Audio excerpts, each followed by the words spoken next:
ராமர் வந்து சின்ன பிள்ளையா இருக்கும்போது கேட்டர் பில்லர் வச்சு அதுல ஒரு மண் உருண்டை வச்சு விளையாடிட்டு இருந்தாராம். அப்படி விளையாடும் போது அவரு கூனியுடைய மந்திரையுடைய கைகையினுடைய நெருங்கிய தோழி அவங்களுடைய கூனை குறி வச்சு மண் உருண்டையால அடிச்சாராம் பரிகாசம் பண்ணி.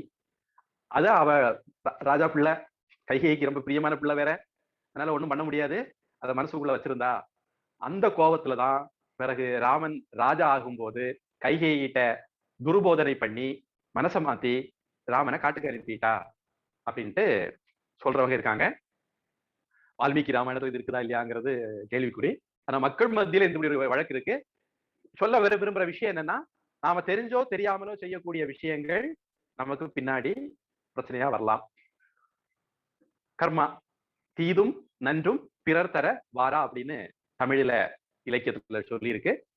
நமக்கு வரக்கூடிய துன்பங்களுக்கும் நமக்கு வரக்கூடிய இன்பங்களுக்கும் நாம தான் ஏதோ ஒரு விதத்துல காரணமா இருப்போம். நமக்கு ஞாபகம் இருக்கலாம், ஞாபகம் இல்லாம இருக்கலாம்.